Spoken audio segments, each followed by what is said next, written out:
quieras manejar, Graciela, por favor. Sí, bueno. de hecho se pueden seguir sumando, les damos la bienvenida, muchas gracias al Instituto de Derecho de Familia del CALCH, muchas gracias Alicia como siempre, muchas gracias Diego, y a todos los participantes del instituto que siempre nos acompañan en estas actividades. Los dejo con Alicia, que les va a dar también una cálida bienvenida. Muchas gracias a todos. Bueno, buenas tardes, mis queridos amigos, colegas, que siempre están al pie del cañón con nuestras charlas. Gracias, gracias por acompañarnos. Realmente hoy nuevamente tenemos el honor de presentar ya a un amigo de la casa, a Dieguito Ortiz. Me sale Diego Oscar Ortiz, pero el Dieguito me sale del alma, con todo cariño, con todo mi cariño. Una persona excelente. Bueno, hoy Dieguito nos va a interiorizar en algo muy importante, pero brevemente voy a decir algunas de las cosas de su extenso currículum, porque yo creo que es necesario que la gente conozca la trayectoria de este joven, porque es una persona muy joven, pero con una trayectoria importantísima. Dieguito es abogado, profesor universitario en ciencias jurídicas, especialista en violencia familiar, director de la revista de la actualidad de Derecho de Familia, autor de varios libros, que los tengo todos, Diego, y después te los voy a mostrar en cámara, los tengo todos. A ver, vamos a ver, vamos a ver. Los vas a ver en cámara, porque los tengo. Bueno, no solo libros, sino también una serie de artículos de su especialidad. Diego hoy va a hablar de daños y perjuicios derivados de la violencia económica, un tema que realmente a nosotros, los que estamos del lado de la magistratura, como a los abogados, creo que es de absolutísima vigencia en estos momentos. Así que Diego, con todo mi cariño como siempre, te cedo la palabra y te escuchamos con muchísima atención. Adelante, Diego. Bueno, muchísimas gracias, Alicia. Le pido a mi colaboradora Irma que tenga el micrófono abierto, por favor, si es posible. Bueno, gracias por hacerme parte siempre de las actividades. En realidad yo soy miembro del instituto. Acordate que me habían dado ese obsequio cuando fui a Lomas y me asombré, realmente me emocionó mucho porque uno hace bastantes años que viene trabajando en la temática y estoy feliz que en realidad más de 70 colegas les interese hablar de un tema totalmente novedoso.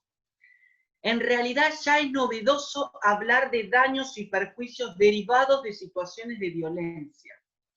¿Por qué es novedoso? Porque cuando se hablaba de daños en el derecho de familia, uno tenía, ¿se acuerdan el plenario de divorcio y daños? Que estudiábamos, reestudiábamos y todo un plenario que sabíamos que no era obligatorio para todos los juzgados, sino para el terminado.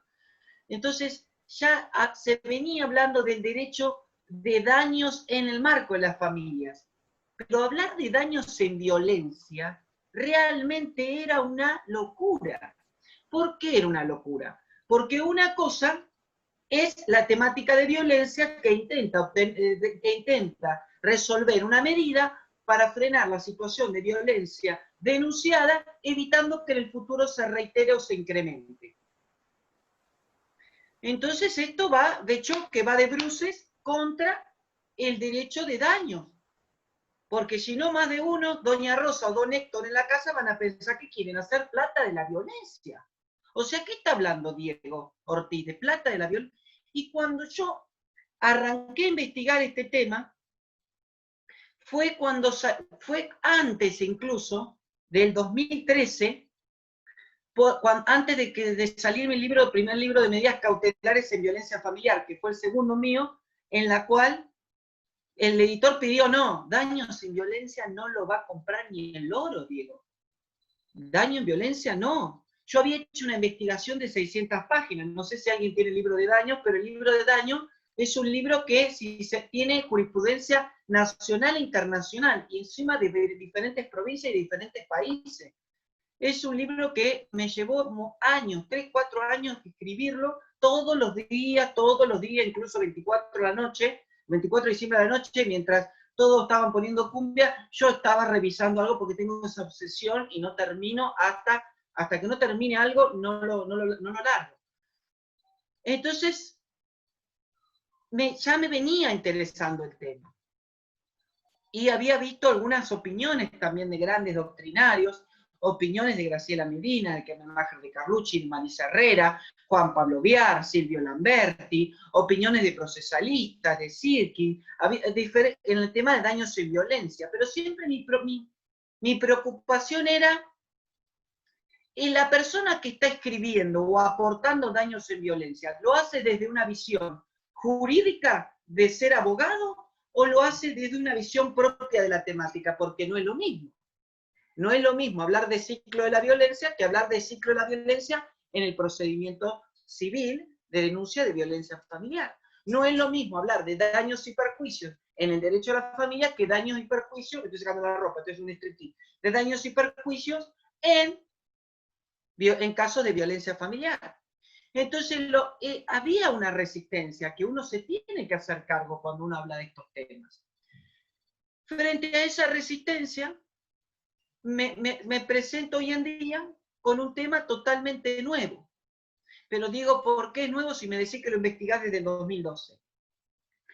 Cuando en el 2009, la 26485 de marzo del 2009, incorpora el artículo 35, la posibilidad de reclamar daños y perjuicios conforme a los presupuestos generales de responsabilidad civil, ya está, jaque mate. El artículo 35 de la 26485 lo planteaba. La propia Convención Belén do Pará, en el artículo 7, planteaba que es deber para asegurar que la mujer tenga acceso efectivo al resarcimiento, reparación del daño u otros medios de compensación justos o eficaces. O sea que la Convención Belén do Pará ya lo venía sosteniendo.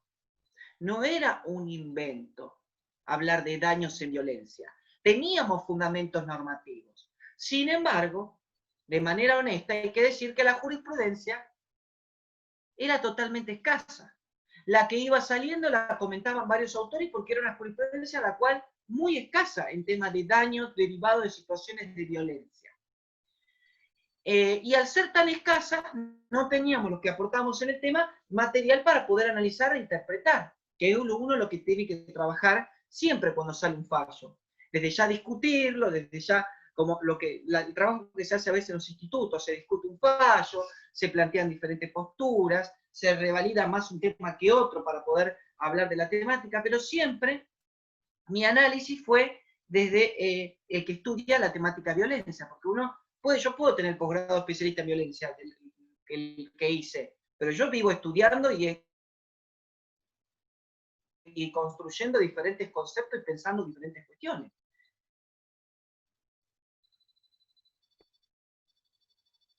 Estoy todo el tiempo repensándolas. ¿Y por qué vengo a daños y perjuicios derivados de situaciones de violencia física, psicológica y sexual? Era mucho más claro. Porque uno decía, claro, si le quebró una mano, o si abusó sexualmente, o si la agredió y le quebró la mano, la quiso ahorcar, algo bien físico o psíquico, o de índole sexual, seguro que la reparación civil va a tener el asidero como corresponde. Hasta ahí no había problema. Pero la pregunta que me hice hace unos años es, ya que se habla, el artículo 35 plantea que la parte damnificada podrá reclamar la reparación por los daños y perjuicios conforme las normas comunes que rigen la materia, ¿por qué no se puede reclamar daños y perjuicios derivados de situaciones de violencia económica? Y ahí me metieron en berenjenal. ¿Por qué? Porque nosotros tenemos que empezar a manejar dos áreas difíciles, porque encima no nos hemos formado en esas cuestiones. Tenemos que trabajar en daños y perjuicios en violencia, tenemos que saber todo, y tenemos que trabajar en cuestiones de violencia económica. Y usted me va a decir, Diego, yo te voy a matar, porque encima que estoy aprendiendo de a poquito la violencia económica, viendo jurisprudencia, vos me estás agregando ahora a analizar daños de violencia económica. Y yo les digo, sí, es complejo, porque no es para un estudio así para general, para que todo el mundo diga, bueno, si obviamente interesa y uno se profundiza, lo va a poder lograr. Pero hacer este tipo de actividades implica un desafío no solo para mí darla, sino para ustedes. sino para ustedes. Porque primero van a tener que trabajar con el artículo 35 y la Convención Melendo-Pará y todo el soporte normativo que da lugar al reclamo de daños y perjuicios. Y segundo, van a tener que usar el marco normativo de violencia económica. La recomendación 19 de la CEDAW, la recomendación también 39, el artículo 5 de la 26485, el decreto reglamentario. Y ahí van a tener que trabajar realmente en un caso, porque realmente conforme al tema, digo, realmente en un caso, porque ahí empiezan los diferentes desafíos que se dan, ¿sí? Y viene también la crítica que siempre está. ¿Cuál va a ser la crítica? Estás hablando de daños y perjuicios derivados de situaciones de violencia económica y me decís que no querés economizar la violencia. Le digo, no. Si estamos hablando que el daño y perjuicio derivado de situaciones de violencia apunta o tiene en miras una reparación integral, enfocándose en la reparación del dañado más que en la conducta del dañador, por eso se habla de derecho de daños y no de responsabilidad, entonces tenemos que lograr esa reparación. Una vez que uno trata de trabajar en ese análisis, uno dice, vamos a esperar, vamos a sentarnos a tomar mate, como estoy haciendo ahora, sentarnos a tomar mate y hablar, a ver la jurisprudencia si viene cayendo, a ver dónde cae la jurisprudencia, viene la jurisprudencia con respecto al tema, que nuclee el tema. Dependía de los operadores y las operadoras del derecho, por un lado abogados y abogadas que peticionen, y por el otro lado jueces y juezas que resuelvan. Esto también era muy complejo. Era muy complejo porque significaba irse del derecho a los hechos. Y esto era como un ida y vuelta que uno tenía que empezar a sortear. Lo primero que voy a pedir, bueno, a Irma que me va a dar una mano, vamos a usar un fallo muy cortito, porque es un machetito que yo tengo. Ustedes saben que últimamente yo trato de, el PowerPoint no lo uso mucho por el tema que limita muchas veces alguna lista particular que quiera expresar. ¿Llegó Irma? Dice acá. Sí, Diego, llegó. Sí, sí, llegó. A ver, quiero ver si está todo junto, está recortado al final. ¿Se ve todo? Se ve todo. Bueno, te pido que me vayas leyendo, por favor, y yo te voy a ir parando. Abajo les voy a poner, gente, la cita del fallo, ¿sí? Así aprovechamos y analizamos. Este fallo fue un fallo señero, ¿por qué? Porque es un fallo de Comodoro Rivadavia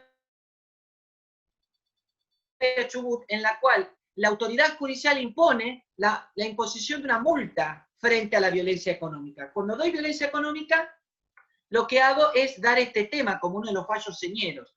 Cuando algo es señero, ustedes saben cómo es esto. Cuando algo arranca incipiente, después uno lo critica, pero cuando está en la mesa y cuando en el momento que uno lo tenía que usar, lo usa, ¿sí? Yo recuerdo que el primer libro que quería comprar en mi vida era un libro de Bosser, que se llamaba Concubinato. ¿Se acuerdan? Uno verde. Me encantaba ese libro, era uno chiquito. Entonces, hoy en día, hablar de ese libro, obviamente que requiere una actualización, y Gustavo Bosser es un autor, es muy conocido, no estoy hablando de eso, pero en realidad lo que estoy diciendo es que aprendamos también a leer el fallo y a sacarle el jugo de ese fallo en ese determinado contexto. Porque es un fallo, podemos decir viejito, ya tiene este fallo casi 4 años. Irma, por favor, yo te voy a ir parando, disculpame, Irma. Vale. En el fallo aludido, en donde se impone una multa frente a este tipo de violencia, se plantea que la multa puede resultar una medida efectiva para contrarrestar la violencia económica. Paremos ahí, Irma, por favor. Ahí, por favor. Vieron que ya el fallo no es una interpretación mía que habla de violencia económica. Ya el fallo dice que la multa que se impone viene a frenar la violencia económica. Nombra ya el tipo de violencia. Hace 4 años ya nombraba el tipo de violencia. ¿Quién sigue siendo? Por eso digo que es un fallo señero. Sí, Irma, perdón, Irma, continúa, por favor. Asumiendo el carácter de preventivo o sancionatorio, o aún con miras a la erradicación de la conducta violencia. violenta, sin que por ello resulte lícito asignarle carácter resarcitorio para el rechazo de la pretensión, y como modo de obligar a la víctima a transitar un proceso civil con tiempos extremadamente laxos propios de la justicia civil. Ahí paremos, por favor. Paremos ahí, por favor, Irma. ¿Vieron lo que está diciendo? Dice así, le impongo una multa al agresor por una situación de violencia económica para que la persona no tenga que recurrir a la vía de daños y perjuicios derivados de esta situación. En realidad son cosas diferentes. Una cosa es una medida que resuelve una autoridad judicial frente a la violencia económica. Y otra cosa es cerrar la posibilidad de interponer unos daños y perjuicios derivados de esta situación. En conclusión, esta persona que tuvo una multa frente a la violencia económica, ¿podría eventualmente iniciar un daño y perjuicios? Sí, porque es otro cantar, es otro carril. Por ahí el abogado y la abogada va a decir, bueno, ya tuviste esto, no hace falta, yo te presento la opción, te presento la vía. Una cosa es la vía resarcitoria frente a un daño y perjuicio derivado de esta situación de violencia económica. El daño que me provocaste por negarme los alimentos. Y otra cosa es que la jueza, vamos a poner un ejemplo, la jueza imponga una multa frente a la violencia económica. Son cosas totalmente diferentes. Y eso, el fallo de alguna manera no queda por ahí tan claro, ¿sí? Porque no podemos decir que la multa frente a la violencia económica sea un atajo a la vía reparadora. No, son cosas diferentes. Este fallo es muy interesante porque me hace acordar como otro fallo, ya que menciono otro fallo de La Galera, perdón que lo mencione de La Galera, es un fallo de Río Negro Chipoleti. ¿Saben lo que dice el fallo? Miren qué interesante. Es un fallo en donde se habla de la prohibición de contacto al agresor porque la agredía por medio de redes sociales. Abajo de todo el fallo dice esto: la actora también tendría posibilidad de reclamar los daños y perjuicios derivados de esta situación. Perdonen que hable muy fuerte, pero sé que se está cortando a veces, entonces trato de enfocar un poco la voz. O sea que el fallo este de Río Negro de Chipoleti plantea esta situación, esta posibilidad de acudir a esa vía civil.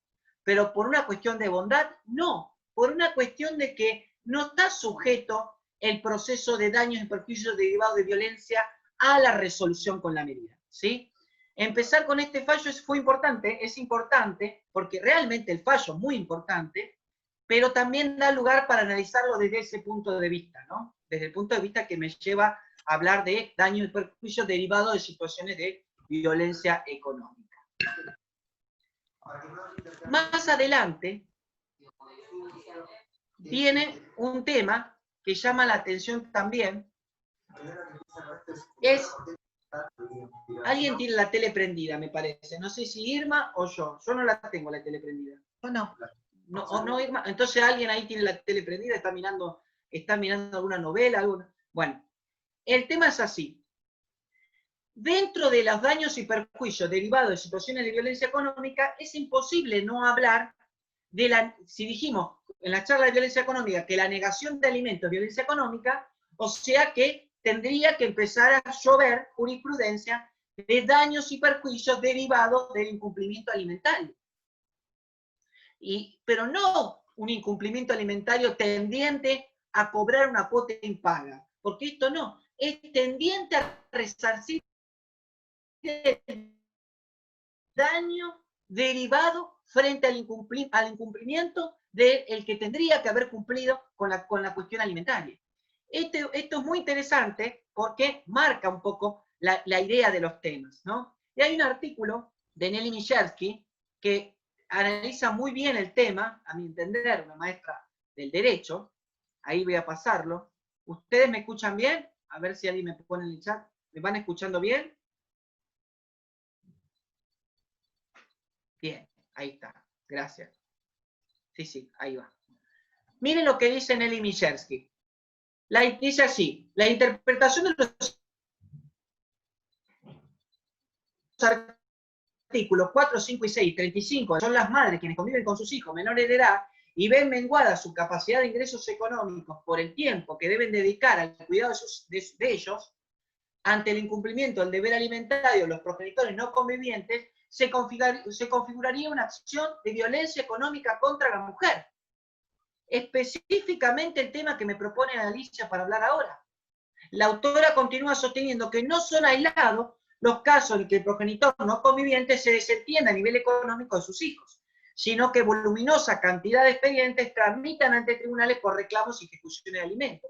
La pura realidad tribunalicia. Este desentendimiento económico generalmente, dice, generalmente significa el desentendimiento total, en tanto si existiera algún impedimento salvable para proveer a sus hijos de sus necesidades, existe la acción de disminución de la cuota alimentaria, esa desatención caprichosa entonces produce un daño. Lo importante, ahora voy a darle la cita, porque yo lo tengo en el machete a la cita, del artículo de Nelly Michalski, que después lo pueden buscar, que es muy interesante, porque trae especialmente el tema, vamos a ponerlo, avisen si llegó, yo después el machete lo mando, no les digo hoy mismo, pero yo después el machete, ustedes saben que se los mando, mi machete es como todo machete remarcado, puesto cosas, lo que tengo que decir o no decir. Ahí está el artículo de Nelly Michalski. ¿Cuál es lo importante del artículo? Ustedes dirán, Diego, ¿dónde está lo importante del artículo? Que más allá de hablar de incumplimiento alimentario, lo relaciona con la vía civil frente a tal incumplimiento. Y menciona los artículos de la 26.485. El artículo 4 que define la violencia. El artículo 5 que es el que habla de tipos de violencia. Y el artículo 6, que es el que habla del artículo caballito batalla que le dije que tienen que tener a mano, ¿se acuerdan? Podrán reclamar daños y perjuicios derivados de responsabilidad conforme a los presupuestos generales de responsabilidad. La autora, ese artículo es muy interesante para seguir analizando el tema que a mí me convoca. Otro artículo que me interesó también es un artículo de Prevali. Le voy a pedir a Irma que me dé una mano para leer. Bien, ahí lo pongo en el chat, así todos lo pueden leer también y podemos estudiar un poco juntos. Ahí le pongo la nota. Ayúdame, Irma, a leerlo y vamos a ver por qué este artículo tiene mucho tinte práctico. Así que a veces me pasa que leo el artículo y está la persona presente. Obviamente es un honor leer un artículo que me pasó el otro día en la charla de violencia económica. Estaba citando un fallo de Ita y Baté y estaba el juez Modenuti ahí escuchando la charla. Fue muy gracioso. Ahí abajo está la nota de Sandra Prevali que habla de medidas frente al incumplimiento alimentario. Irma, por favor, ¿me das una mano? Prevali plantea que si bien el derecho de familia pone a disposición medidas preventivas para que se pueda reclamar el cumplimiento del deber, como se dijo, estas medidas ejecutorias y compulsorias, astreintες, no en todos los casos alcanzan y son suficientes. Las cuotas no pagadas a su debido tiempo pueden causar daños al alimentado por no poder contar con el aporte económico del alimentante. Perdón, Irma. Ahí, paremos ahí, por favor. ¿Vieron lo que dice la autora? Aprendamos a leer la doctrina. La autora lo que dice, estoy a favor de que la autora pone en la mesa, dentro de las posibilidades de cumplir los alimentos, pone en la mesa las vías ejecutorias y compulsorias. Pero ojo, la vía resarcitoria no volvemos a la vía resarcitoria, siempre y cuando se acrediten los presupuestos de responsabilidad, daño, antijuridicidad, relación de causalidad y factor de atribución, que vamos a hablar un poquito más después, siempre que se acrediten esos presupuestos, podemos dar lugar a esa vía. Porque una cosa es el niño que se le incumplió los alimentos durante 2 años. Y otra cosa es el niño, niña o adolescente dañado frente a ese incumplimiento. Estamos hablando de historias de vida, de historias de familia, en las cuales la privación de los elementos para llevar a cabo una vida digna es evidente, el daño es notorio, es patente. O sea que eso es importante, pero tratemos de interpretar también la doctrina. Muy interesante el artículo de la autora, pero siempre tengamos en cuenta eso. No podemos poner en el mismo plano una medida combinatoria en un proceso de alimentos con una vía resarcitoria. Son diferentes análisis, ¿se comprende? Irma, por favor. Perdón que yo te interrumpa, Irma. Sí. No, está bien. Acreditados tales perjuicios y demostrada la relación causal con el incumplimiento, la acción por daños y perjuicios habrá de prosperar, porque será muy difícil invocar alguna causa de justificación que bien pudo hacerse valer oportunamente en un incidente de reducción o cese de cuota. Gracias.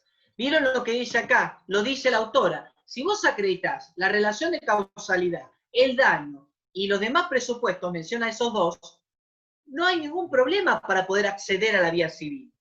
Porque incluso si la otra parte no hubiese querido cumplir en tiempo y forma, hubiese interpuesto un incidente de reducción de la cuota alimentaria. Por más que uno pueda reprochar eso. ¿Sí?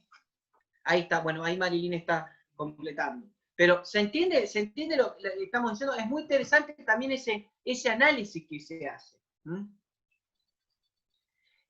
Por eso les traje eso para tener a mano. Después yo les paso el machete, porque termina la charla y me mandan mensaje, porque encima en una charla di mi teléfono y ahora mi teléfono lo tiene hasta la Interpol, imagínense. Bien. Veníamos más adelante en tiempo. Aparece un fallo de la Cámara Civil y Comercial de Necochea de marzo de 2016. Mucho acá nomás cerca. En este caso era un fallo muy interesante porque era un fallo donde se planteaba la demanda por no reconocimiento paterno-filial y se hacía un daño y perjuicio frente a un incumplimiento alimentario. De un niño que padecía una enfermedad genética que insumía de parte de la progenitora gastos extraordinarios de salud. Al momento de la resolución judicial, el niño muere. Miren la historia triste que plantea el fallo. En el fallo, uno obviamente tiene un extracto, ¿no?, del fallo. En el fallo, que vamos a leer acá tranquilo, una parte nada más del fallo, no es una transcripción, sino una parte nada más, donde yo lo comenté al fallo en la revista de Pensamiento Civil diciendo que la omisión también es violencia. El análisis, antes de que Irma me ayude a leer, el análisis es este. Si dijimos que la violencia es acción u omisión, la omisión también es violencia. Si dijimos que la violencia se basa en una relación desigual de poder, acá estamos hablando que la relación desigual de poder vulnera la integridad, no solo psicológica, sino económica, de ese niño que tiene la enfermedad genética y de la progenitora que asume exclusivamente la responsabilidad alimentaria. Y por el otro lado, el silencio, el desinterés, el desgano y la intencionalidad de eludir y no cumplir lo que corresponde. Acá el daño, vamos a ver si lo podemos detectar y ver. Por favor, Irma, disculpadme, ahí está, leemos por favor. En el fallo de Cámara Civil y Comercial de Necochea, el señor juez de grado, doctor Balbi, hace lugar a la demanda iniciada por la señora P. por sí y en representación de su hijo menor, y condenando al demandado a pagar a la actora la suma de pesos 160.000, distribuidos de la siguiente manera. La suma de pesos 70.000 en virtud de los reclamos por derecho propio, y la suma de pesos 90.000 como representante de su hijo menor de edad. Las Perdón, partes... ahí paramos ahí un poquito, por favor. Pongo el tema de las cifras, porque muchas veces cuando uno en violencia le interesa saber qué cifra fue la que el juez o jueza fue concediendo. Sí, Irma, por favor. Las partes apelan lo decidido. El demandado refiere que la actora carece de legitimación por daño moral por esa causa, pues entiende que no lo sufrió de manera propia. Afirma que si se considera que el reclamo está fundado en una causa independiente de la filiación y que se configuró como consecuencia de un trato inhumano dispensado por el demandado a la actora, tampoco el reclamo puede prosperar. Pues no existió abandono, ya que no vivían juntos, no estaban unidos en matrimonio y no cohabitaban. La obligación de pasar alimentos... Ahí quedó. Ahí quedó. Ahí lo busco, a ver. La obligación de pasar alimentos, ahí va. Es que este machete tiene un lío. Lo hago de diferentes letras, a veces le pongo diferentes colores. Ahí va. A ver, ahora. La obligación de pasar alimento la cumplió. Y la demora en el cumplimiento de esos deberes se ve resarcida por el régimen de costa en los intereses fijados. Sí. Sí. En En otro otro agravio, agravio, se queja de la determinación de daño moral en favor del hijo menor. Añade que la falta de reconocimiento paterno no pudo haber repercutido en forma desfavorable en el menor, pues su grado de incapacidad. paremos Señala ahí. que no hay pruebas. Paremos ahí, perdón, Irma, paremos ahí. Sí. Lo que está diciendo es claro y totalmente agresivo, porque el niño padecido de una discapacidad no puede sentir daño, no puede sufrir el menoscabo o daño moral. Por eso hay la pared a la compañera. La falta de reconocimiento paterno no pudo haber repercutido en forma desfavorable al menor por su grado de incapacidad. O sea que si alguien que tiene una discapacidad o algún de cualquier tipo, no podría reclamar el daño moral porque no lo siente como tal. Es lo que está diciendo. Presten atención también a cómo contesta la persona. Sí, Irma, por favor. Señala que no hay pruebas del sufrimiento del menor por la falta de reconocimiento del padre y que tampoco puede presumirse. En su tercer agravio descalifica el monto discernido en favor de la madre, pues lo considera elevado. En su cuarto agravio se queja de la determinación de daño moral a favor del hijo menor. Aduce que no hubo daño, pues la demanda de filiación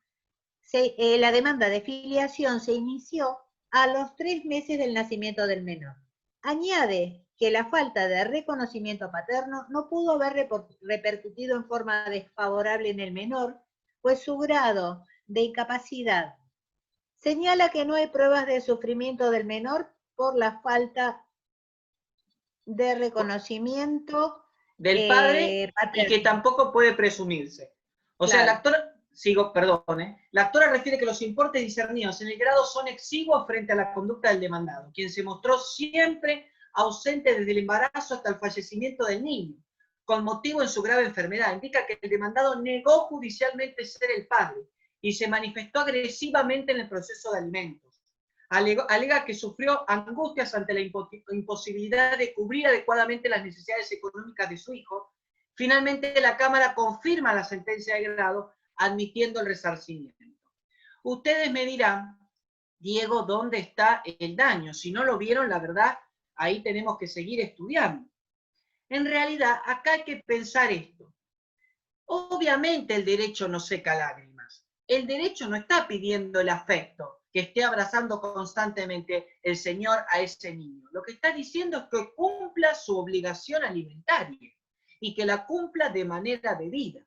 Y acá vamos a dar unos ejemplos de cómo en este proceso se fueron configurando las situaciones de violencia que generan daño en el niño. En la etapa inicial del proceso de filiación, para que lo reconozca, no contesta la intimación al reconocimiento del niño. Diego, chocolate por la noticia, esto pasa en todos los casos, acá en Loma, yo hago la matanza, ustedes de eso me deben decir ahora. Cuando se realiza la demanda filiatoria, él se excusó por razones laborales a la realización de los estudios genéticos. Usted, Diego, eso pasa acá. Listo, Diego, no está diciendo nada nuevo bajo el sol. Otra, en la etapa probatoria se negó al examen de extracción de sangre.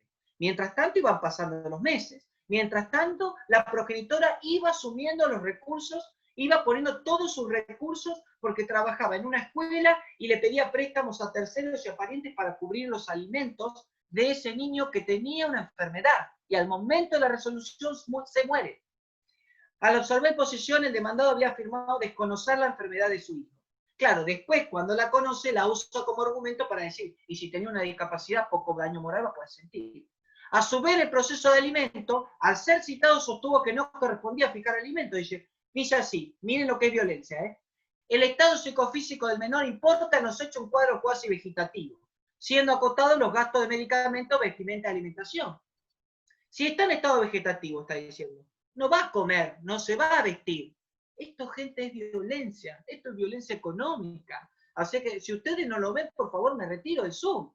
Añade que la obra social Ioma y el hospital municipal se encargaron prácticamente de todos los gastos. Claro, como hay un hospital público y hay una obra social, él no se tiene que hacer cargo. No consta ni se ha alegado que el progenitor, una vez emplazado en ese estado de familia, haya procurado algún tipo de asistencia respecto del hijo a que accionaste. Vos te enterás que tenés un hijo, con todo el reconocimiento, con todas las pruebas a favor de que sos el padre. Lo mínimo que uno puede hacer, no quiero yo abrazar a ese hijo, porque el derecho no me puede obligar a que yo te preste afecto con él, pero uno mismo va y pone y colabora.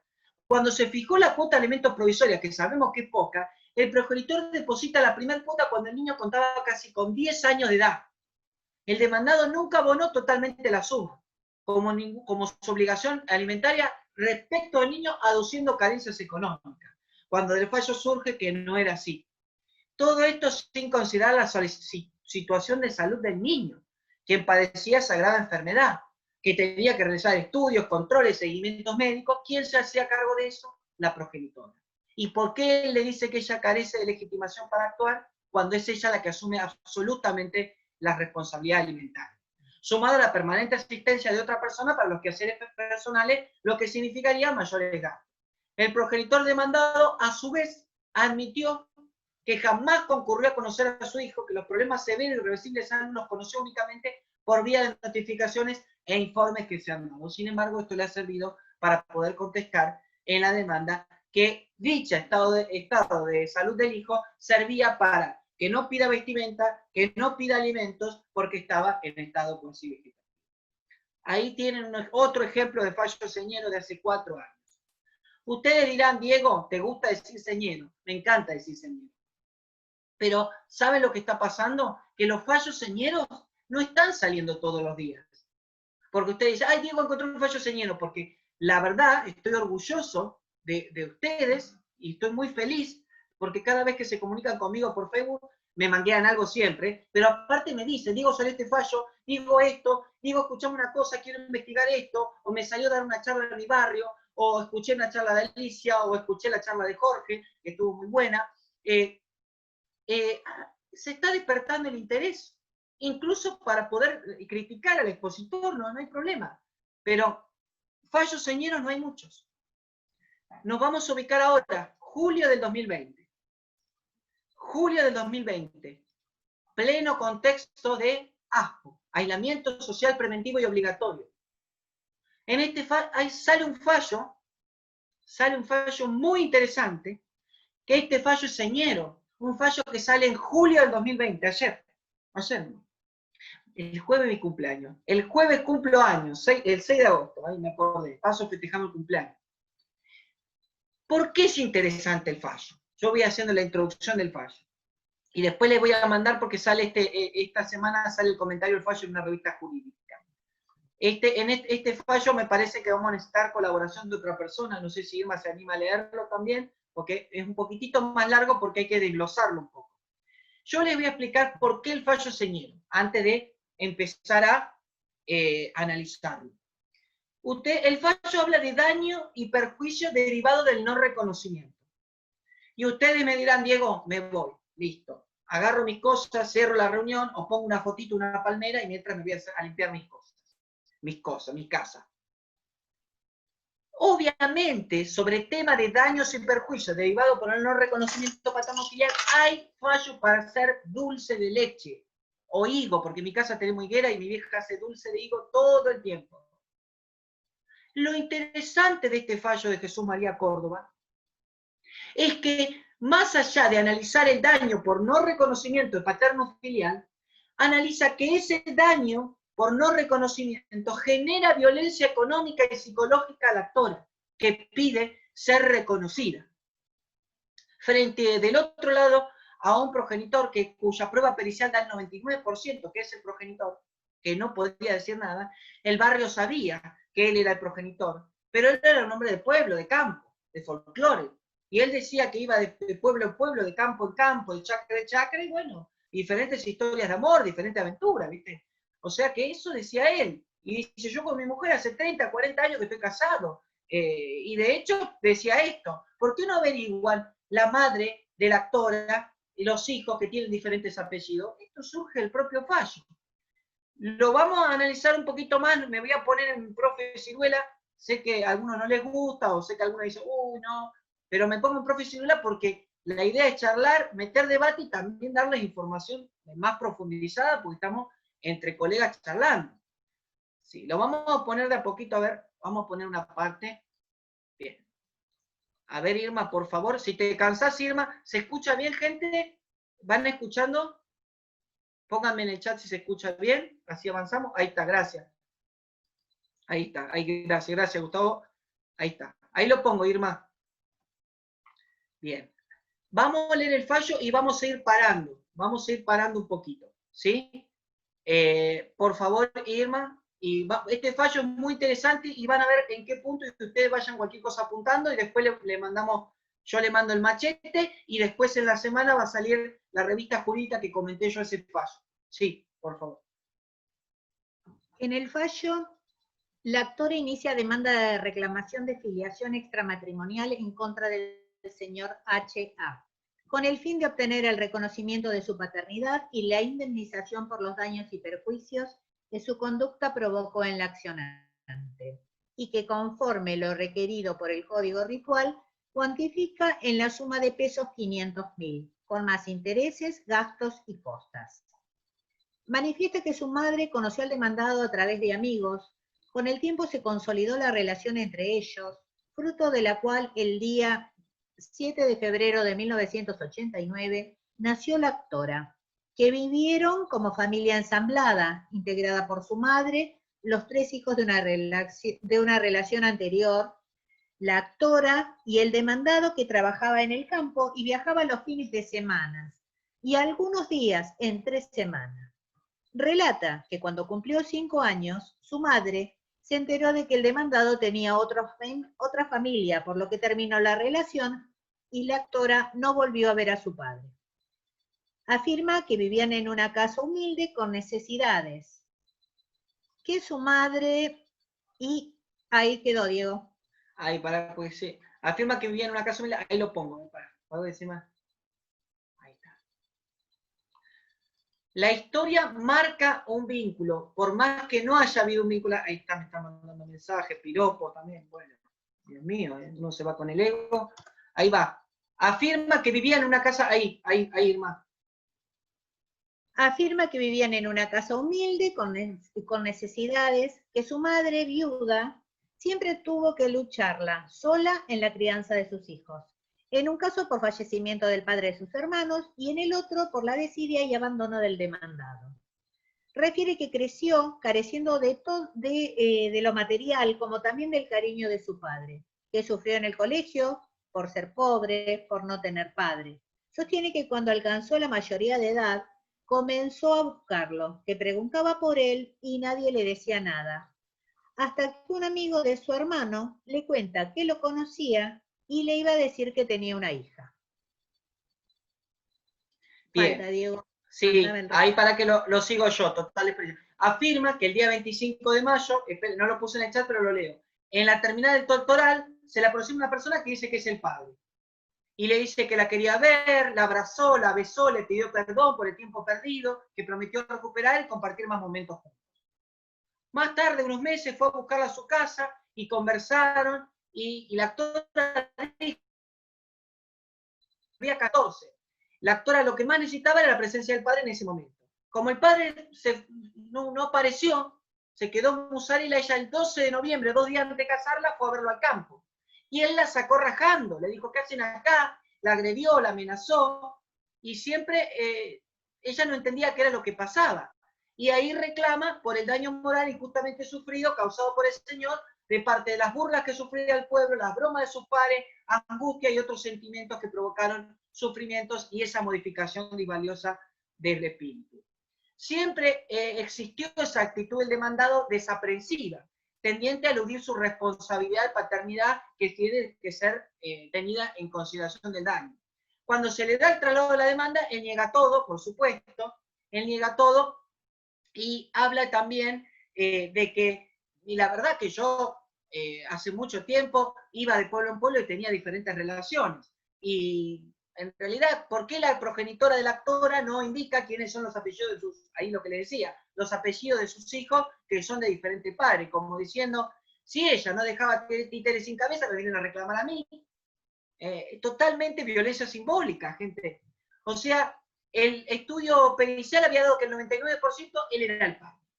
Bien, ahí en los considerandos, el juez hace un análisis exhaustivo de todo y dentro de los análisis hace un recuento de cómo se fue dando los 4 presupuestos de responsabilidad para hablar de daños y perjuicios. Antijuridicidad. Si el padre no asume su responsabilidad y no reconoce a su hija, obviamente hay una omisión antijurídica. Factor de atribución. La conducta de no reconocer a su hija es un objeto de reproche porque el padre incurre, ya sea con dolo o culpa, en un incumplimiento de los deberes que nacen del acto profesional. Daño. En el caso, daño moral. Se patentiza ante la ausencia de reconocimiento. Ello conlleva a una lesión en los sentimientos de la actora. Determina dolor, inquietud espiritual, la broma de parte de los demás. Y por último, la relación de causalidad. El daño causado debe ser consecuencia inmediata de la ausencia del reconocimiento. Como él no me reconoció, mientras todo el pueblo sabía que yo era la hija, y todo el pueblo sabía, y él va de boca en boca que yo era la hija, encima hay un encuentro, y él lo reconoce, y después se desdice y me maltrata, a 2 días de mi casamiento, ahí hay una cuestión, el daño que yo padezco, el daño que yo sufro, es a consecuencia de la ausencia del reconocimiento. Entonces, frente a toda esa situación, se empieza a valorar diferentes puntos. La autoridad judicial valora diferentes puntos. Y dice así, pone como un título, consideración previa. En este caso, por las particularidades de tiempo y lugar en que ocurrieron los hechos, lo que Irma leyó al principio fue el contexto del caso. Y habla que, y el fallo habla de que la consideración previa, además de las características personales, culturales y de costumbre del demandado, como así también las condiciones personales en las que se encontró la actora, necesariamente tengo que analizar la causa con perspectiva de género. Porque acá también tengo que valorar el contexto, el lugar y la historia de la actora, que más o menos Irma estuvo leyendo, y a la cual le agradezco a Irma que me está colaborando acá con nosotros. Cuando empieza a valorar el daño moral, el fallo dice, el daño moral está dentro de la demanda de afiliación, porque desconocer el nexo biológico importa en la ilicitud, y eso pone en marcha el sistema de responsabilidad civil. Después vamos a ver los presupuestos. La falta de un reconocimiento de un hijo extramatrimonial genera el deber de indemnizar el daño causado, partiendo del derecho de no dañar a otro. Se acrecienta cuando el no reconocimiento se confronta con el reconocimiento de otros hijos matrimoniales, como si fuera una cuestión de clase, como diciendo, yo los hijos que reconozco son estos, los míos, Dalma y Yanina, después los demás no, generando una desigualdad que motiva más el daño causado. Ahora bien, no se puede exigir que el progenitor sienta cariño o afecto, lo que venía diciendo, el derecho no va a secar lágrimas. Eso no es analizado por el caso, pero acá el daño moral es el daño que resulta lesivo, porque no solo omitió reconocerla, sino produjo un daño a ella. Esto agravó la situación, porque se suma al destrato. Cuando uno trabaja en la temática, dice, bueno, acá hay una situación de destrato, y el destrato también puede generar un daño. En cuenta, por ejemplo, ahora, de todos ustedes viene alguien a ver, no sé, la doctora Renesi me pregunta algo y todos nos hacemos los ojos. Nadie le hizo ningún daño, nadie le está contestando.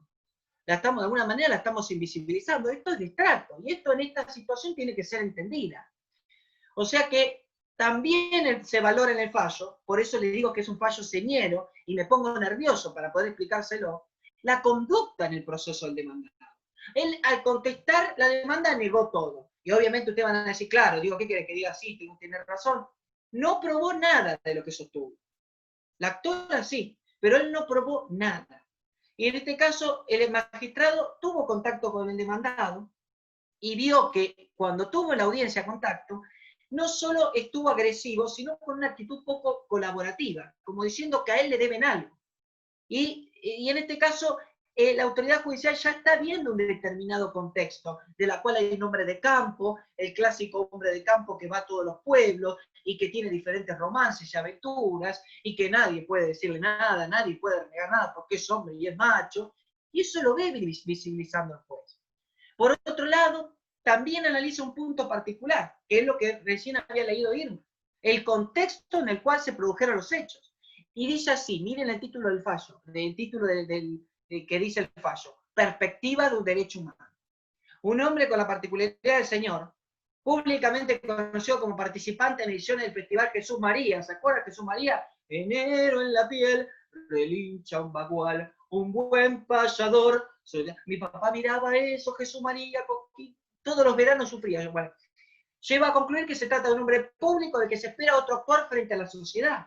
El Señor en su seno familiar, como así en la sociedad, debe ejemplificar, ya que es un hombre público, debería ejemplificarlo, dice el juez, con un rol docente. A su vez, dice la autoridad judicial, no pudo dejar valorar el destrato, el desinterés y la falta de cumplimiento de las obligaciones paterno-filiales. Que esto configura, de la perspectiva de este magistrado, actos de violencia, no solo frente a la actora, sino frente a su propia familia. El Señor priorizó ciertas tradiciones inadecuadas ante la situación que debía asumir, colocando a la mujer en un plan total de vulnerabilidad, y no siendo un ejemplo a seguir frente a sus hijos, colocando a una de ellas en un pie de desigualdad. Es por lo opuesto que la demostración desaprensiva y de estrato que tuvo el demandado me lleva sin más a valorar la causa con perspectiva de género. Y eso también hay que valorar.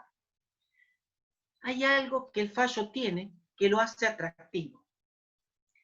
Dentro del fallo, el juez escribe en lenguaje claro, que es uno de los temas que está en boga dentro de abogados y abogadas, escribe en lenguaje claro y le explica al señor qué es lo que pasa. ¿Por qué da lugar al resarcimiento por daño moral a la actora? ¿Por qué lo que él hizo es un acto de violencia? ¿Y por qué lo que él hizo es un acto de violencia económica, que es lo que me lleva a hablar en este tipo de charlas? Voy a leer la carta que le escribe, y ven que la carta es maravillosa porque es original en el propio fallo, ¿sí? Ahí está. Esta carta la voy a leer yo. Se la pongo ahí, a ver, ahí está, hay un abrazo ahí. Ahí está. Ahí está. Ahí le leo la carta. Bueno, ahí de mi machete. Igual la carta después le mandamos. Miren lo que le dice el juez al señor. Me tomo un mate.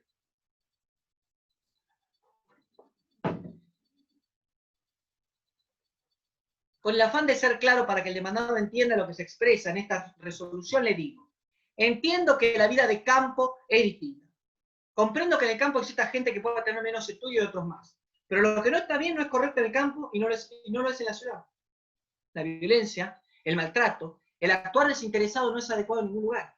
Desconocer un hijo no es correcto en el centro de Córdoba, como no lo es en el lugar más lejano de la provincia. Nada justifica el maltrato, el desinterés, la violencia económica. Ahí está, ese es el tema. Eso lo señalo. La violencia psicológica, ahí está. El desconocer a un hijo. Si nosotros los jueces tuviésemos que analizar estas cuestiones, dependiendo de las condiciones particulares de quien las realiza, por ejemplo, ciertas tradiciones y costumbres que se dan en el campo, llegaremos a la desigualdad de justificar la violencia en más de un caso, justificando el actuar de algunos por falta de conocimiento, por el nivel cultural o por imposibilidad de tener medios tecnológicos, como lo dijo en su último escrito. Señor, espero que este mensaje sea claro y entienda que tener relaciones ocasionales, estar con una mujer, después con otra y así con varias, trae consecuencias. Y si de alguna relación surge un embarazo, ello genera responsabilidad, la misma que usted seguramente cumplimentó con sus hijos reconocidos, la que tuvo con su esposa. Señor, el no tener estudios, no ser profesional, ser del campo, lo que sea, no justifica lo que hizo con su hija, como tampoco con la madre de esta, e incluso con su propia familia, quienes tenían derecho a saber que usted tenía otra hija, esperando haber sido claro y que pueda comprender que este magistrado solo quiere equilibrar, compensando a su hija, de alguna forma, por el daño que tuvo que soportar. Además está decir, y sin ánimo de evitar a su abogado, con quien puede concurrir en mi público despacho, tiene mi tiempo para explicarle cuánta duda se le presente a la hora de leer esta resolución. Sí, ahí está, ahí le paso la última parte. Lo que pasa es que, bueno, tengo, ya les digo, el machete ahí, pero ahí les paso la carta entera, porque después lo van a tener todo. Pero imagínense que la resolución contenga. ¿Qué significa que una resolución contenga? Ah, porque me están mandando mensajes privados. No me manden mensajes privados. Ahí va. Ahí va. Que la resolución contenga el lenguaje claro, destinado al demandado, y explicarle que la actitud fue violencia psicológica y económica en una demanda de daños, eso es lo que lo hace pionero del fallo. Eso hace que el fallo sea analizado. Por eso ese fallo Yo lo tomé y lo comenté y tuve toda una noche desesperado leyendo y releyendo, disfrutándolo el fallo, porque uno a esta altura cuando uno lee fallos todos los días lo va disfrutando, le va sacando el jugo al fallo. Y es muy interesante porque abre el camino a la posibilidad también de abrir otro tipo de situaciones, ¿no? De abrir otro tipo de campos de análisis, ¿no? Y eso es muy interesante. Ahí están mandando certificados. O sea que es importante eso que lo tengamos en cuenta, ¿no? Yo la verdad que cuando doy clase me dice, a veces escuchan amigos, me dicen, Diego, pareces enojado. No, al contrario, estoy excitado, porque imagínate que un fallo en plena pandemia plantee la situación de daño por no reconocimiento y diga que eso es violencia de género y se profundice y encima la autoridad judicial se juegue y ponga una carta, nos da a nosotros, operadores, herramientas para poder trabajar en el caso. Y es un fallo de Córdoba, Jesús María, que sabemos que la jurisprudencia es una fuente del derecho no vinculante, pero hoy en día ha tenido una recepción la jurisprudencia para poder interpretar las normas. El artículo 35 de la 26485 es el mismo, del 2009. No hay una modificación. Nosotros le vamos dando color y forma. Nosotros le vamos dando interpretaciones.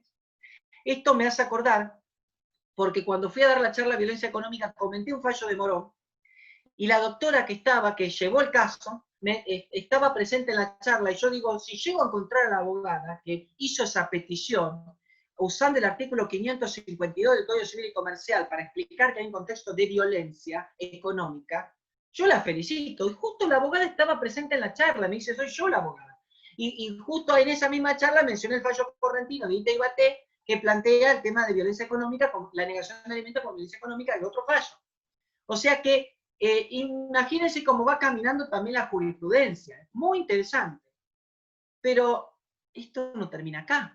Porque ustedes dicen, Diego, vos dijiste que ibas a hablar de daños y perjuicios frente a la violencia económica. Y estás solamente hablando de daños y perjuicios frente al incumplimiento alimentario.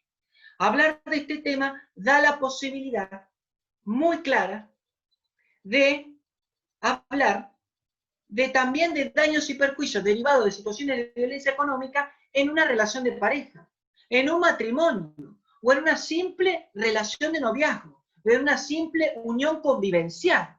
Si el agresor, aparte de ejercer violencia física, destruye todos los bienes de la casa del actor en situación de violencia, esto es violencia económica. Y se tiene que dar lugar a reclamar este tipo de reclamo. Y ustedes dirán, bueno, Diego, ya explicaste cómo. Ahora decime, ¿qué fallo podemos usar?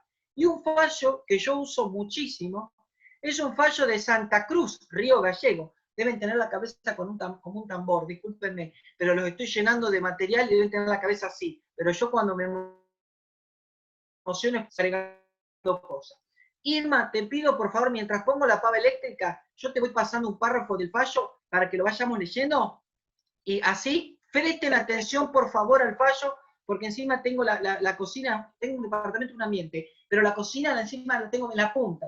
Así que voy, pongo la pava eléctrica, pero arrancá, Irma, por favor. Arrancá tranquila. ¿Lo ves ahí? Todavía no tengo, digo. Porque me están mandando privado, gente. Me están mandando privado. No me manden privado, son fatales. Después, ahí está. Ahora, ahí está. Arranca que pongo la pava. Anda a poner la pava tranquilo. El siguiente fallo. La actora relata que convivió con el señor Filomeno por un lapso aproximado de 2 años en una casa de su propiedad. Indica que al cabo de ese tiempo, en el año 2006, y a raíz de episodios de violencia doméstica sufridos por ella y su hijo, acordó con el demandado que éste se mudaría al departamento contiguo. Señala que esta decisión le otorgó una tranquilidad temporaria, ya que pasados unos meses volvieron a recrudecer las amenazas, las hostilidades y la violencia por parte del demandado. Memora que a raíz de ello inició nuevamente una denuncia por violencia familiar, logrando que el accionado entregara las llaves del departamento el 21 de agosto de 2009. Indica que al reingresar al departamento de mi propiedad, que ocupó el demandado, observo una sorpresa. Con sorpresa que los deterioros provocados no respondían al uso normal, sino que habían efectuado daños que alteraban sustancialmente el estado del inmueble. Paremos ahí, Irma, por favor, paremos ahí. Irma está cansada porque está leyendo, pobre, como a gata, pobre, alguien que le... Pobre Irma. Quédate tranquilo, soy profesora, aparte de esto, así que estoy acostumbrada. Me da cosa, por si no alguien que la releve, por favor. Mire, el tema fue así. Este fallo es muy interesante de Río Gallegos Santa Cruz. ¿Por qué? Porque se da en un contexto de violencia familiar, si se dan cuenta, y ella, para que él salga de la casa, le dice, andate al departamento mío del lado. En vez de quedarse un tiempito, el señor se quedó un tiempito largo y seguía ejerciendo situaciones de violencia. Cuando logró recibir la llave del departamento en agosto del 2009, ella vuelve a entrar al departamento y el departamento estaba destruido, porque no era que le había alquilado, le había prestado el departamento para que se vaya, para huir de la situación de violencia. Entonces el señor Filomeno, cuando se va en un contexto de violencia puro, se lleva el termotanque nuevo que había comprado la señora y lo pone un termotanque viejo, que estaba roto. Se lleva las barandas de la escalera, la grifería de la ducha, la tapa del inodoro, el pie, lavamanos, los apliques, las lámparas, todos los portalámparas, como si ella fuera poco, corta los caños de conexión de gas de los calefactores. Y la actora dice, no solo he perdido de alquilar dicho departamento, ahí está la visión resarcitoria, mientras que el señor Filomeno lo ocupó, sino que le llevó 6 meses más ponerlo en condiciones y se lo había dejado destruido. Debió reinstalar calefactores, cocina y comprar un nuevo termotanque. Volver a adquirir barandas de escalera, reponer las portalámparas y los apliques, así grifería el baño, pedestal de lavamanos, renovar todos los cortinados y efectuar reparaciones en las paredes para volver a pintar. La jueza a primera instancia analiza los expedientes de violencia familiar y señala que se desprende, que en primer lugar, que el departamento en cuestión se encontraba en perfecto estado de conservación antes de que el demandado ingresara a vivir el mismo. Y todos fueron testigos que el departamento se encontraba en condiciones deplorables después que lo entrega. Pero rechaza la jueza de grado la indemnización de daño moral porque las molestias, así como los reclamos extrajudiciales y la necesidad de accionar para obtener este derecho indemnizatorio, no son daño moral.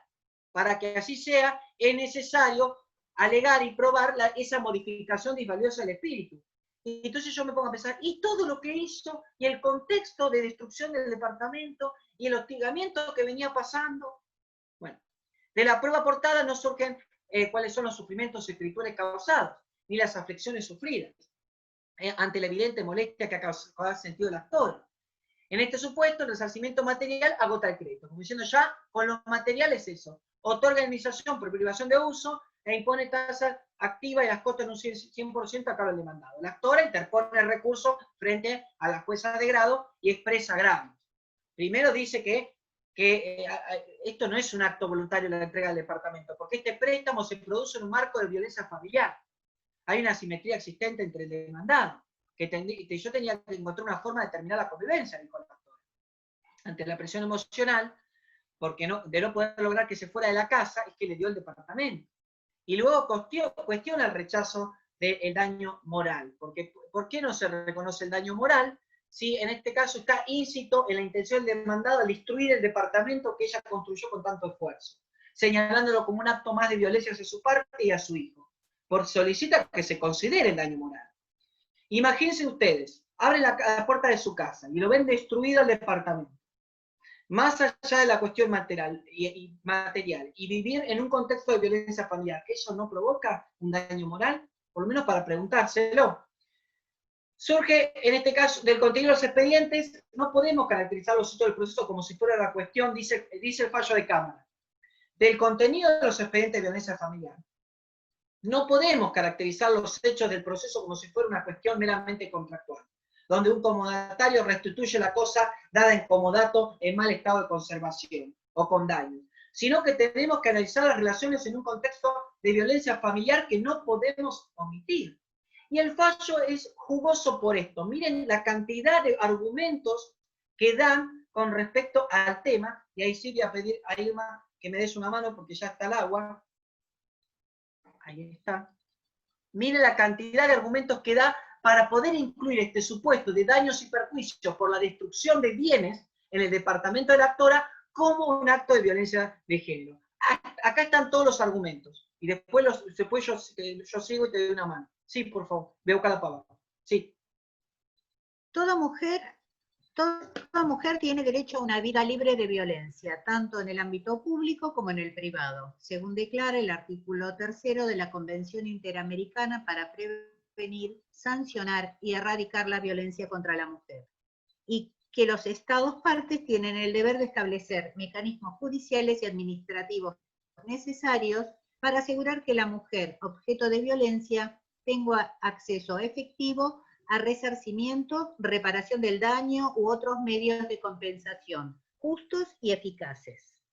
Es verdad que en aquello que nos interesa, el expediente de violencia familiar culminó por caducidad de instancia sin que se hubieran producido nuevos hechos de violencia. Pero no es menos cierto que de los informes psicológicos sobrantes, de las testimoniales y de la documental acompañada, es posible inferir que los daños imputables al señor Filomeno se produjeron en este contexto de violencia familiar con la finalidad de perjudicar moral y económicamente a la señora Novillo como variante de esta violencia en ejercicio.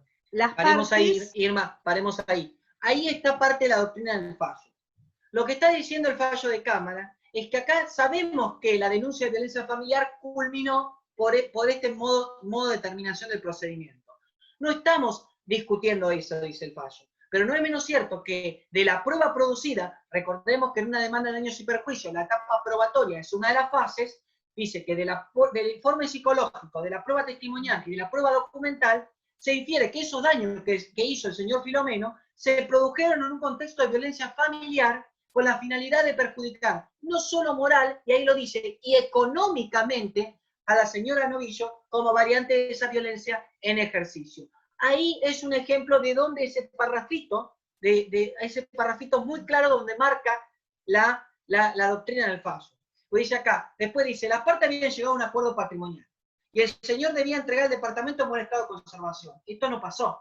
Los daños que detallan los testigos son de una magnitud tal que solo resultan explicables en un contexto de violencia. No es que uno va y rompió la tapa del baño, destruyó todo el departamento. Esto no deriva de un incumplimiento contractual producto de la culpa o negligencia en el deber de conservación, sino que denota claramente una intención dolosa de perjudicar a la actora económica y moralmente. Ahí menciona de nuevo el tema económico, violencia económica. Solo en el contexto de la violencia, no reducible a lo contractual, se pueden mensurar y explicar los daños. No es un problema de conservación. El señor Filomeno, con evidente intencionalidad, destrozó el departamento. Arrancó los marcos del descanso de la escalera, cambió el termotanque, dejó uno viejo y sin conectar. Los caños del mismo estaban rotos, como cortados con sierra, dice un testigo González. Los cables de luz colgando, en el baño el pie del lavatorio no estaba, faltaba grifería, llave de paso, tapa del horno, estaba suelta, colgada por ahí. El lavarropa en la parte superior tenía todo roto, y estaba tapado con una madera. Faltaban todas las alacenas. La extensión de los daños excede cualquier forma de negligencia o impericia respecto al deber de conservación y constituye un claro signo de violencia económica y moral. Ahí lo dijo, que pretendió ejercer el señor Filomeno, aún en el momento de acordar con el señor Novillo. Finalmente, menciona todos los argumentos, la Belén do Pará, la Convención CEDAW, y finalmente la Cámara de Apelación de Civil y Comercial, Laboral y de Minería, Río Gallegos, falla admitir el recurso de apelación interpuesto por la actora, elevar el monto por el cual prospera el daño material y también reconocer el resarcimiento del daño moral. Este fallo también es señero, pero lo conocemos pocos, lo conocemos poca gente. Entonces, eso también es importante tenerlo en cuenta. Y para ir cerrando, porque realmente les habré dejado cantidad de dudas y preguntas, porque esa es la idea de esta charla, por eso uno la disfruta y bueno, mientras tanto uno aprovecha y merienda, quería dejar una frase de Nelly Michalski, que lo dice en el artículo que recién citaba. En estos casos, cuando hablamos de daño frente al incumplimiento alimentario, que tomamos un buen espacio para ese tema, en estos casos los daños sufridos por niños, niñas y adolescentes y progenitores convivientes que deben afrontar todas las responsabilidades económicas en soledad, más allá de los reclamos de ejecución de alimentos que puedan proseguir, no han sido prácticamente reconocidos por la jurisprudencia y muy acotadamente por alguna doctrina. Todas estas consideraciones traen aparejada la impunidad de quienes transgreden la normativa legal, amparados en una sociedad que todavía contiene duros núcleos patriarcales que naturaliza el esfuerzo de la madre sola, condenando no solo a la madre por genitor conviviente, sino también al hijo o hija valerse por sus medios sin que pueda reclamar por el daño sufrido, sin que cuente con el derecho para lograr una justicia. Y se dice, una justicia, puesto que el desamor no se compensará con la sentencia que obliga a reparar daño, pero esa reparación sí actuará como ejemplificadora ante el incumplimiento de un deber. Esa reparación será dignificante para quien solicita justicia. Muchas gracias. Perdón, Diego. Ana quería Sí. preguntar algo. Ya te la habilito, Ana, y mientras tanto te voy haciendo otra pregunta. Sí. Nos preguntan si podés dar el nombre completo de la revista de Derecho de Familia y dónde se puede conseguir. Sí, la revista en la cual se va a comentar el fallo Jesús María todavía no salió, está por salir en la semana. Apenas sale, yo les voy a avisar, obviamente, a Alicia, a algunos de ustedes, y vemos cómo se la podemos hacer llegar. Si así todo no la consiguen, en mi red social yo publico lo que se va dando y muchas veces, cuando es por suscripción, la mando por privado, como diciendo, porque yo no, algo que es por suscripción, yo, si es gratuito, yo lo subo. Pero si es por suscripción, yo aviso que salió el artículo y me lo van pidiendo por privado. A veces yo hago eso para que todos puedan tener la información. Si así todo no la consiguen, se comunican conmigo y me ponen un mensaje, Diego, quiero ver el artículo ese que todavía no salió, saldrá en 2 o 3 días, y ahí yo después se lo mando. ¿Sí? Ahí tenemos las opciones. Así que hablen un poco ustedes, así descanso un poco la voz. Ana, ¿podrías habilitar vos tu micrófono, por favor? No sé dónde está Ana. Mi red social es Diego Ortiz Uva. Diego Ortiz Uva.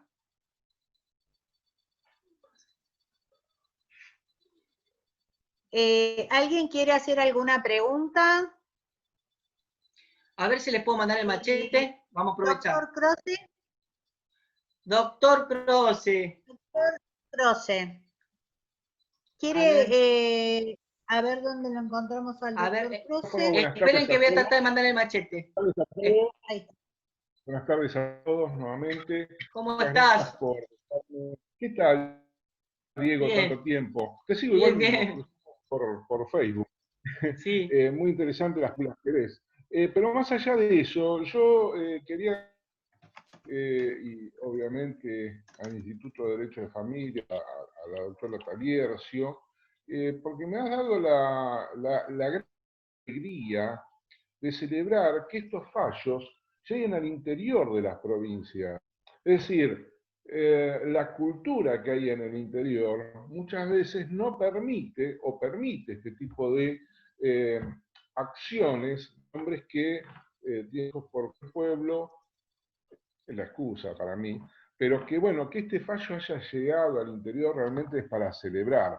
Significa que el derecho sigue evolucionando, sigue avanzando y que el esfuerzo que haces vos y que hace la doctora Talier, que hace el Instituto de Derecho de Familia en general y todos aquellos que se dedican al fuero, dé algún resultado. Y este resultado realmente a mí me llena de satisfacción, de orgullo y de alegría, porque hemos estado, doctora Taliercio, por ejemplo, en provincias como Corrientes, donde esto no llega al interior.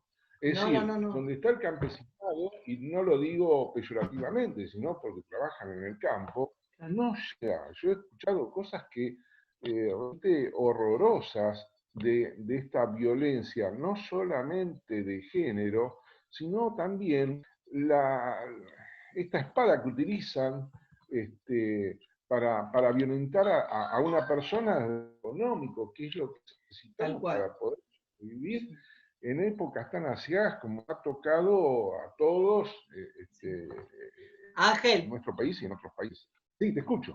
Ángel, ahí gente, ahí les mando el machete, ¿sí? Ahí les mandé por chat el machete que hice para esta charla. Avisen si les llegó, si lo pudieron abrir a alguien, para que puedan tener el machete de todo lo que dije. Ahí están los fallos, las citas, las doctrinas, tienen todo, ¿sí? Y es verdad, Laura dice que no le llegó el machete. ¿Cómo Laura que no llegó? Yo ahí lo puse.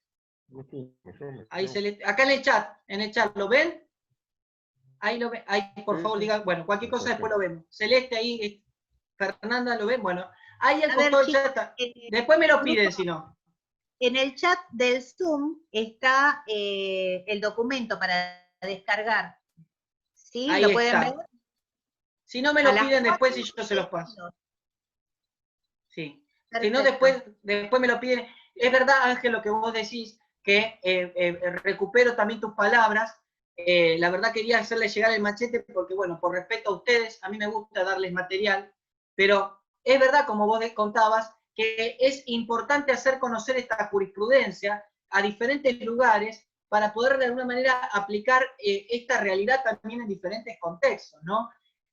Habilitar este tipo de espacios, porque realmente uno dice, este fallo lo conocía, pero hay muchos fallos que la gente no los conoce.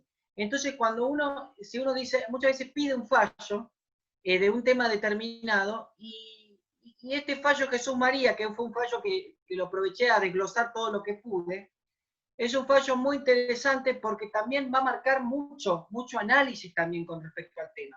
Por eso les pido que en la medida que puedan lo lean completo el fallo. Y la violencia económica también es un tema que viene con todo. Hay un fallo que salió de San Francisco, Córdoba, que también es muy interesante. Córdoba es una provincia que está trabajando muchísimo en interpretaciones de jurisprudencia en temas de violencia, y provincia de Buenos Aires también ha dado un montón de jurisprudencia, los diferentes departamentos han dado un montón de jurisprudencia con respecto a los temas. Así que por eso te agradezco que estés presente, y para mí, bueno, un placer haber compartido mesa aquella vez en Lomas, ¿te acuerdas? Y así que bueno, la verdad que hay que apoyar a los colegas y agradezco eso. La verdad que siempre que puedo yo me meto en una actividad y apoyo la actividad de los colegas, porque de eso se trata, ¿no? De armar buenos ambientes y dejar mucha información. Y tengan en cuenta esto. Bueno, muchísimas gracias. Un placer como siempre. Gracias a vos. Y tengan en cuenta esto. El fallo de Río Gallegos Santa Cruz pasó sin pena ni gloria. Nadie lo desglosó. Nadie le sacó jugo a ese fallo. O sea que estamos a tiempo. Ustedes tranquilamente, ¿vieron el fallo del termotanque? Tranquilamente pueden sacarle el jugo y lo pueden utilizar en diferentes trabajos o artículos o escritos o ponencias para congresos o ponencias para actividades, encuentros. Y, bueno, ahí está pidiendo Romy el machete. Ahí lo mando por última vez el machete, porque como todos colegas somos terribles los colegas. Ahí lo mando el machete de nuevo. Pero imagínense que hablar de este tipo de fallos y analizarlo con el tema que uno lo propone es muy interesante, ¿sí? Y yo voy a aprovechar a darles también de regalo, hay otro. Hace poco salió un fallo muy interesante, esto se lo voy a mandar ahora para que lo tengan en cuenta, para que se llenen de material y se vayan felices, donde se habla de violencia económica en su modalidad institucional. Eran dos policías y le retienen el arma a la mujer en virtud de un protocolo de violencia familiar, le retiene el arma y ella pide que se levante la medida porque ella necesita seguir trabajando, hacer adicionales. Entonces, era un primer caso en el cual se habla claramente de violencia económica en su modalidad institucional o familiar. Ahí está, ahí se lo mando. ¿Llegó o no? Ahí está.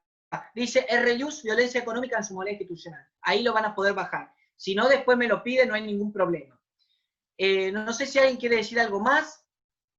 Alicia, no sé si alguien quiere comentar algo. Bueno, si no hay nadie más, yo siempre espero que hablen todos los colegas. Sí, por favor. No sé Dori si hay también. alguna otra pregunta. Dori se capacita, no para de capacitarse. Ahí. Es un grupo divino. ¿Qué te puedo decir? Genial. Irma, Alicia, Diego, la doctora María Ferreira nos deja una pregunta. Dale, por favor. Podemos hablar de la competencia y los plazos de prescripción. Bien. Hablar de competencia en daños y perjuicios en violencia es un tema todavía nuevo. Hay un artículo mío en DPI, Derecho para Innovar, que habla sobre el tema de competencia de daño. Después pedímelo, competencia de daños en violencia. ¿Cuál es el dilema de la competencia? Si usamos la competencia de un juez de familia, va a tener conocimiento de la conflictiva familiar, pero muchas veces va a tener que acudir a otras herramientas en el ámbito resarcitorio. En cambio, si hablamos de la competencia de un juez civil, le va a faltar a veces la pata de la temática y en un marco del derecho de familia. El análisis mío es muy de doctrina, y también va a estar el análisis procesal, porque si no está unificado el criterio de competencia, más de uno va a decir, va a declinar, va a decir, no, a mí no me corresponde, en una contienda de competencia negativa, a mí no me corresponde, le pasamos a otro la situación a dirimir. O sea que eso es incipiente. Sin embargo, en el tema de la prescripción, está cada vez más flexible eso. Un ejemplo de eso es el fallo de Neuquén, de compensación económica. ¿Se acuerdan de los 6 meses desde que cesa la convivencia? Como se da en un contexto de violencia, se tomó en cuenta que esos 6 meses no son así como exactos, sino desde el momento que la persona está preparada psicológicamente para otro. La prescripción es uno de los temas procesales que se está flexibilizando eso. Por ejemplo, si yo le hago un daño y perjuicio a mi padre que abusó de mí sexualmente, entonces ahí, bueno, obviamente caen otras reglas de la prescripción en caso de abuso sexual en la infancia, pero es importante tener en cuenta que el tema de la prescripción está teniendo cada vez mayor flexibilidad y hay algún que otro fallo que nos pueda ayudar. Hay un fallo del Tribunal Superior de Jujuy, no lo recuerdo ahora la cita. Me estoy quedando sin voz y tengo que dar otra charla. Gracias, ahí me están mandando mensaje privado. Acuérdense que cualquier cosa en mis redes sociales es esa, porque me mandaron un montón de mensajes privados con mucho cariño, bueno, gente que está de Jujuy, Alicia, hay gente de diferentes provincias y gente de Chile, ahí hay una amiga mía de Chile, así que bueno. Sí, por favor, Irma, ¿alguien más tiene que hacer una preguntita? Después, la que me preguntó de competencia, después que se comunique conmigo, le hago llegar el artículo de competencia de daño en violencia. No tenemos otras preguntas, Diego. Me parece que te vamos a dejar descansar la voz y le vamos a un poquito. Un poquito. Bueno, Diego, maravilloso, así, brillante. Aparte de la claridad con que disertás, como siempre lo has hecho, me encanta tu generosidad y lo quiero destacar, porque no cualquiera es así. Tu generosidad en brindar todo el material en cada una de las charlas nos has enriquecido, no solo con lo que vos disertás, sino con el material que nos aportás. Así que del fondo de mi corazón, muchísimas gracias. Y te vamos a seguir llamando, Diego. Por favor. Excelente, te vamos a seguir llamando. Sos parte del instituto. Yo no me atreví a decirlo, pero ahora lo voy a decir. Sos miembro honorario del Instituto de Familia de Lomas de Zamora. Así que cuando lea tu currículum de acá en más, voy a agregar este toque especial, porque lo hicimos con mucho amor, con mucho cariño, de esto ya hace 1 año y medio, 2 años. Parece mentira cómo se va el tiempo. Sí, sí. Me emociona porque, bueno, usted, a mucha gente por ahí me conoce de ahora, y yo hace mucho que vengo, vos lo sabés, Alicia, la vengo remando, de que los colegas tenemos que saber de procedimiento de violencia, tenemos que saber de violencia económica, de daños y perjuicios en violencia. Y ahora me llena de orgullo que los colegas mismos discutan los fallos y que colegas mismos digan, no estoy de acuerdo porque esto así, esto así. Y esto es el derecho, ¿no? Un tema en debate. Y hablar de esto a mí me hace feliz. Y por eso cada vez que vos me decís y me das lugar, porque Alicia no solo me da el espacio, Alicia me da la posibilidad también de elegir tema. O sea que ella confía en el tema que yo voy a elegir, por más que vengan 10 personas a escucharlo. Y no es para chupar las medias, sino para decir la verdad. Porque yo doy charla en varios lugares y muchas veces me dicen, no, yo quiero que hables de esto y esto y esto. Yo lo hago con placer. Pero acá es como cuando uno va a una casa y se junta a tomar mate y a contar lo que está pasando. Pero por eso me llena de orgullo ser miembro del instituto y bueno, ya iré personalmente realmente a hacer alguna actividad un poco más de movida, ¿no? De la actualidad de todas las medidas que van surgiendo en este contexto, ¿no? Así que bueno, muchas gracias. Bueno, muchísimas gracias a Diego, muchísimas gracias a Irma, porque la verdad tu dedicación ha sido maravillosa. Gracias, Irma, qué genia. Una genia total, Irma, ¿eh? Gracias al Colegio de Abogados. Gracias también a Cristina y a Mónica, que siempre están presentes y siempre nos están ayudando. Bueno, y a cada uno de los que nos siguen, porque realmente mantener tanta gente pendiente de las charlas que se van dando para mí es un orgullo y realmente me hace mucho bien, porque luchamos para esto, para brindarnos al otro, más en estos momentos tan difíciles. Creo que nuestra función es brindarse y brindar a los abogados nuevas armas. Esto es lo que tenemos que tener para poder salir adelante, herramientas positivas para salir adelante. Bueno, Diego. Un aplauso para ustedes también, ahí para ustedes, para la gente que estoy viendo ahí, las camaritas que están a full, bancando la actividad. Muchas gracias. Y las felicitaciones que has tenido, batiste récord. Así que ya después, si puedo, te reenvío algunas. Es impresionante. Gracias, muy amable, gracias. Muchísimas gracias y damos por terminada la tarea de hoy a la tarde. Le damos un respiro a Diego, que tiene que empezar ya prontito con otra charla. Gracias a todos. Gracias a todos. Gracias. Los esperamos en el próximo Zoom. Buenas tardes. Buenas tardes, gracias, gente. Gracias por los mensajes también. Gracias.